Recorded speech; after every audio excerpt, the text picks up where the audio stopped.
Bollywood silver screen presenting aviator. इस कहानी की शुरुआत में ये दिखाते हैं कि एक बच्चा जिसे उसकी मां नहला रही होती है और वो उसे नहलाते नहलाते कई बीमारियों के नाम बताती है। दरअसल उसके बेटे को सारी बीमारियों के बारे में पता होता है क्योंकि उसकी मां उसको बीमारियों के बारे में बताती रहती है। अब धीरे धीरे वक्त बीतता है और ये बच्चा बड़ा हो जाता है। इसका नाम होता है हॉवर्ड ह्यूज और ये वक्त है सन 1927 का। और यहाँ पर ये दिखाते हैं कि हॉवर्ड एक बहुत बड़े प्राइवेट एयरपोर्ट पर है जहाँ पर बहुत सारे प्लेन्स हैं और वो एक फिल्म की शूटिंग कर रहा है। तभी उसी की टीम का एक आदमी उसके पास आता है। वो उसे बोलता है कि मैं जानता हूं कि तुम इस फिल्म के डायरेक्टर हो, लेकिन जो तुम चाहते हो वो हो नहीं सकता। दरअसल हॉवर्ड बहुत सारे प्लेन्स को एक साथ उड़ाकर शूट करना चाहता है और वो आदमी उसे बोलता है कि ऐसा हो नहीं सकता क्योंकि उसे ऐसा लगता है कि अगर ये ऐसा करेगा तो प्लेन्स आपस में टकरा जाएंगे।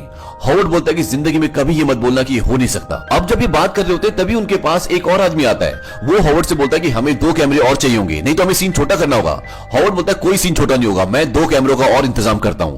दरअसल हॉवर्ड किसी भी सीन में किसी भी चीज में कोई कॉम्प्रोमाइज नहीं करना चाहता। दरअसल हॉवर्ड इस फिल्म का डायरेक्टर होने के साथ साथ इस फिल्म का प्रोड्यूसर भी होता है और इस फिल्म में सारे पैसे हॉवर्ड के लग रहे होते हैं। अब एक और आदमी उसके पास आता है और वो उसे अपना नाम बताता है। हॉवर्ड बोलता है कि मैं तुम्हारा बायोडाटा देख चुका हूं और तुम एक काबिल इंसान हो, इसलिए मैं तुम्हें दुगनी सैलरी दूंगा। हॉवर्ड उस आदमी को बोलता है कि मेरे माँ बाप मर चुके हैं और ये सारी दौलत मेरी है। लोगों को ये मेरा काम पागलपन और बचकाना लगता है, लेकिन जाकर उनको समझा दो कि मैं जूनियर नहीं बल्कि अब मिस्टर हॉवर्ड ह्यूज हूं, इन सब का बॉस। तभी वो आदमी पूछता है कि हम ह्यूस्टन कब जा रहे हैं। हॉवर्ड बोलता है कि हम वहां नहीं जा रहे, वहां पर बहुत खतरनाक बीमारियां फैली है, कॉलेरा, टाइफाइड, मलेरिया, काली खांसी, पीला बुखार और भी कई। वो उसे बताता है कि 1913 में वहां पे कॉलेरा हुआ था जिसमें वहां पे 2000 लोग मर गए और इसीलिए हम उस जगह नहीं जाएंगे। अब हॉवर्ड उस आदमी को एक ऊंची जगह ले जाता है जहां से वो हेल्स एंजल्स का पूरा सेट देख सकते हैं। दरअसल इस फिल्म का नाम हेल्स एंजल्स होता है। हॉवर्ड उसे बोलता है कि तुम इस समय दुनिया के सबसे बड़े प्राइवेट एयरफोर्स को देख रहे हो, अब क्या ख्याल है।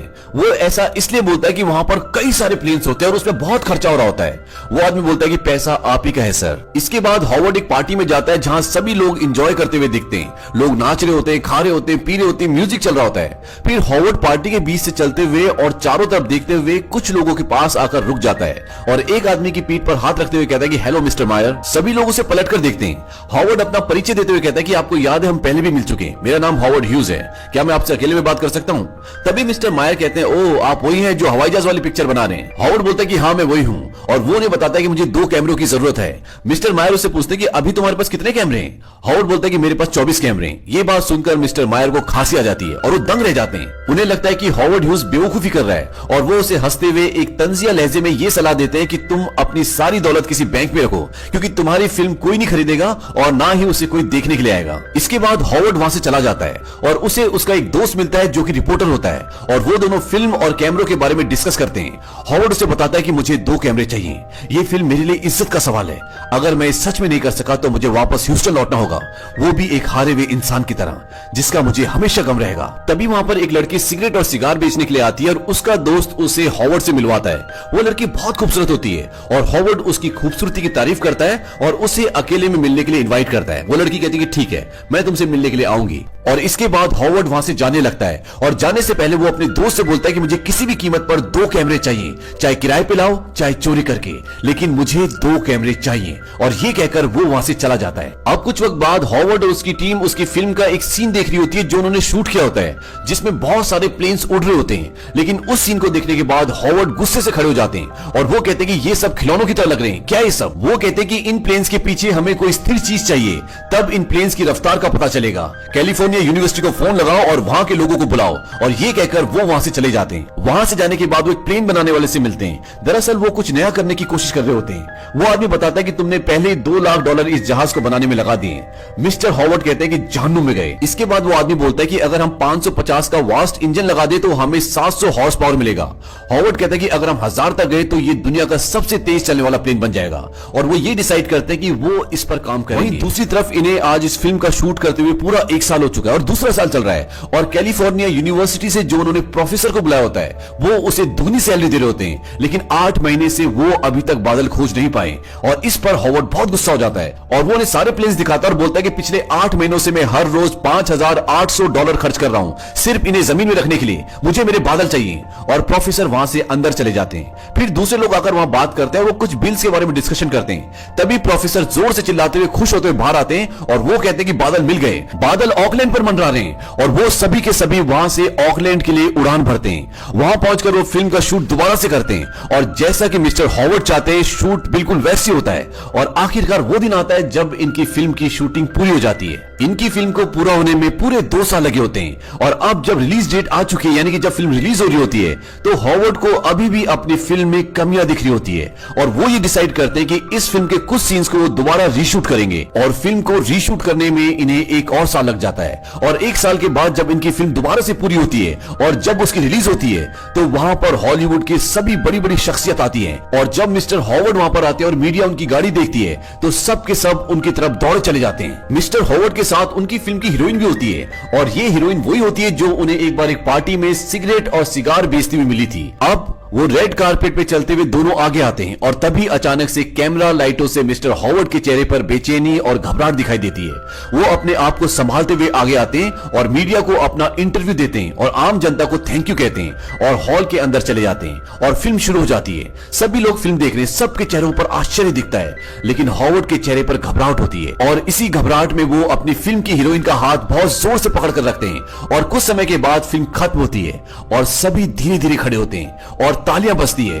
चारों तरफ तालियों की गूंज होती है। फिर उनके साथ बैठी हुई उनकी हीरोइन खड़ी होती है और उनके लिए तालियां बजाती है और लोगों को खड़े होकर धन्यवाद देने के लिए मिस्टर हॉवर्ड को कहती है। और मिस्टर हॉवर्ड कामयाबी की खुशी को संभालते हुए सबको थैंक यू कहते हैं। इसके बाद हॉवर्ड दोबारा अपने काम में व्यस्त हो जाता है। फिर हॉवर्ड प्लेन से किसी फिल्म की शूट पर जाता है और वहां पर वो फिल्म स्टार केट से मिलता है। फिर वो उस फिल्म स्टार केट को गोल्फ खेलने के लिए ऑफर करते हैं और वो दोनों गोल्फ खेलने जाते हैं, जहां पर दोनों एक दूसरे को जानते हैं और उनके बीच में बहुत सारी बातें होती हैं। फिर वो दोनों डिनर प्लान करते हैं और डिनर के लिए जाते हैं। वहां पहुंचते ही उनके 2 दोस्त और मिल जाते हैं जब तक मिस्टर हॉवर्ड और केट का डिनर आ जाता है। जैसे वो दोनों खाना शुरू करते हैं, उनमें से एक दोस्त मिस्टर हॉवर्ड की प्लेट से एक मटर उठाता है और बहुत सारी फालतू बातें करता है जो कि मिस्टर हॉवर्ड को पसंद नहीं आता और वो वहां से केट को लेकर निकल जाते हैं। इसके बाद केट को वो प्लेन की सैर करवाते हैं, उसे प्लेन चलाना भी सिखाते हैं और बाद में अपने प्लेन को बंगले में उतारकर वो दोनों घर के अंदर चले जाते हैं, जहां उन दोनों के बीच में फिजिकल रिलेशनशिप बनता है और इसके बाद वो दोनों साथ रहना शुरू कर देते हैं। और फिर एक दिन आखिर वो दुनिया का सबसे तेज चलने वाले प्लेन को तैयार कर लेते हैं और अब वो उसकी टेस्ट ड्राइव पर जाने के लिए तैयार हैं।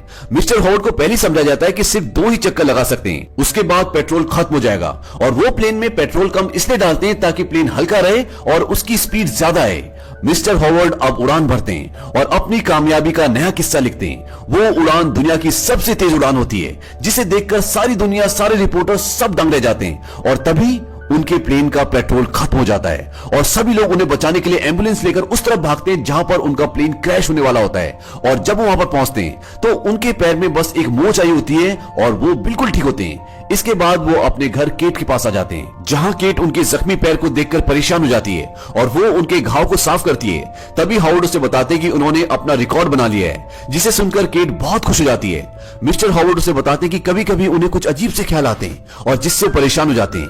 केट उन्हें संभालती है और अपने गले से लगा लेती है। इसके बाद उन्हें एक बहुत बड़े हवाई जहाज बनाने का कॉन्ट्रैक्ट मिलता है, जिसे लेकर मिस्टर हॉवर्ड अपने साथी को समझाते हैं कि उन्हें अमेरिका की एयरलाइन से भी अच्छे, ज्यादा तेज और ज्यादा बड़े हवाई जहाज बनाने हैं, जो वातावरण से ज्यादा ऊंचाई पर उड़ सके और जिसमें हर कोई अपने आप को आसमान में सुरक्षित समझे और देश विदेश की यात्रा करे।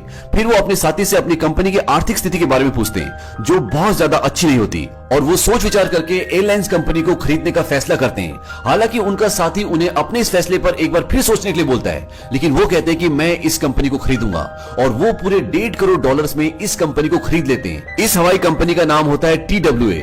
इसके बाद मिस्टर हॉवर्ड सुर्खियों में छा जाते हैं, पूरी दुनिया में उनके नाम के चर्चे होते हैं, जिससे प्रेजेंट टाइम में अमेरिका में चल रही एयरलाइंस के मालिक सभी परेशान होते हैं और वो मिस्टर हॉवर्ड को रोकने का प्लान बनाते हैं। वहीं दूसरी तरफ मिस्टर हॉवर्ड की दूसरी फिल्म की रिलीजिंग होती है, जहां वो केट को साथ लेकर जाते हैं।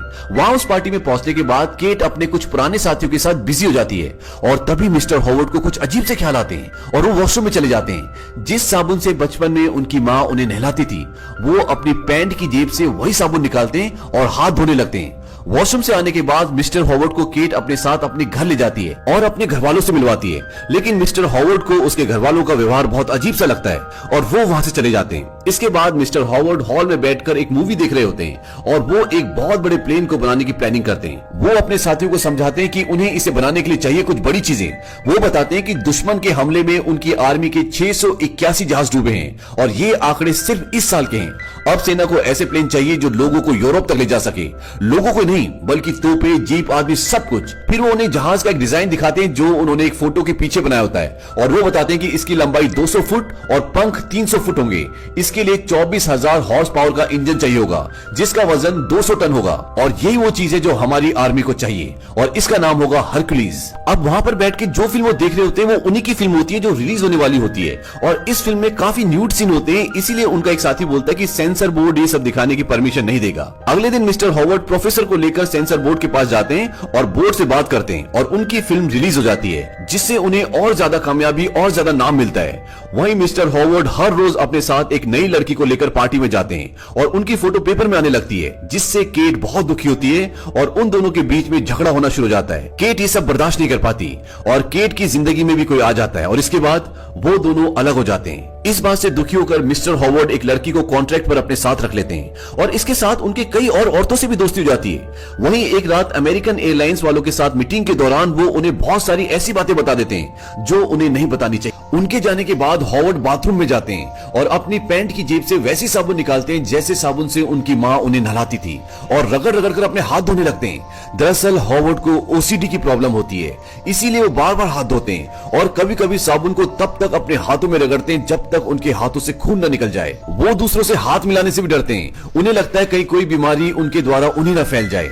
ओसीडी में इंसान और भी बहुत कुछ करता है, जैसे चीजों को बार बार चेक करना या गिनना, धर्म या विचारों पर पागलपन तक की हद तक ध्यान देना। और हॉवर्ड की इस बीमारी का कारण कहीं ना कहीं उसकी मॉम होती है जो शायद खुद भी इस मानसिक रोग से ग्रस्त थी। इसीलिए कहानी की शुरुआत में वो हॉवर्ड को बीमारियों के बारे में अवेयर करती है और जिसके कारण हॉवर्ड के दिमाग में एक डर बैठ जाता है। वहीं अब मिस्टर हॉवर्ड की कंपनी TWA एक इंटरनेशनल कंपनी बनने वाली है जिससे अमेरिकन एयरलाइंस और बाकी के लोग परेशान हो जाते हैं और वो उसे रोकने का प्लान बनाते हैं। अब मिस्टर हॉवर्ड अपनी दोस्त के साथ डिनर पर जा रहे होते हैं, तभी वहां पर वो लड़की आ जाती है जो कॉन्ट्रैक्ट पर उनके साथ रहती है और वो वहां पर बहुत बड़ा तमाशा खड़ा करती है और मीडिया भी वहां पर आ जाती है। इस बात से मिस्टर हॉवर्ड बहुत परेशान हो जाते हैं और वहां से वो अपनी फैक्ट्री पर जाते हैं जहां पर वो उस प्लेन को बना रहे हैं जो उनका सपना है। यहाँ पर प्लेन व्यापार को लेकर बहुत सारी बातें होती है और साथ ही साथ फिल्म के लिए भी बातें होती है। ऑडी भी यहाँ पर काम को लेकर बहुत स्ट्रेस में होता है और वो से बोलता है कि तुम्हें फिल्मों से ध्यान हटाकर अपने जहाज पर ध्यान देना चाहिए, क्योंकि जब तक हमारा जहाज तैयार होगा तब तक जंग खत्म हो जाएगी और उसके बाद इसके बनने का कोई मतलब नहीं है। हॉवर्ड ऑडी को चिल्लाते हुए बोलता है कि देखो तुम मुझसे आराम से बात करो, अगर तुम मुझ पे बरसोगे तो ये तुम्हारे लिए भी अच्छा नहीं होगा। और वो ऑडी को बोलता है कि मुझे इस प्रोजेक्ट के ब्लूप्रिंट्स दिखाओ और इसके बाद हॉवर्ड की तबीयत खराब होना शुरू हो जाती है। वो एक ही शब्द ब्लूप्रिंट को बार बार बोल रहा होता है और ये बोलते बोलते वो अपनी गाड़ी में चला जाता है। ऑडी हॉवर्ड को देखते रह जाता है कि उसे हुआ क्या। हॉवर्ड कार में अपने आप को बहुत संभालता है, फिर कुछ देर में वो रिलैक्स होता है और उसके बाद वो उन सारी बीमारियों को दोहराता है जो बचपन में उसकी माँ उसे बताया करती थी। फिर कुछ दिनों में उनका एक और सबसे बड़ा प्लेन बनकर तैयार हो जाता है और मिस्टर हॉवर्ड उसकी टेस्ट ड्राइव पर निकलते हैं। शुरुआती ड्राइव बहुत अच्छी होती है, सारी टीम मिस्टर हॉवर्ड के प्लेन की एक एक सेकंड की ऊंचाई और रफ्तार को मापती है। तभी अचानक प्लेन कंट्रोल से बाहर हो जाता है और क्रैश हो जाता है, जिसमें हॉवर्ड बहुत बुरी तरह घायल हो जाते हैं। उनको हॉस्पिटल लाया जाता है जहां डॉक्टर बताता है कि उनकी हालत बहुत नाजुक है।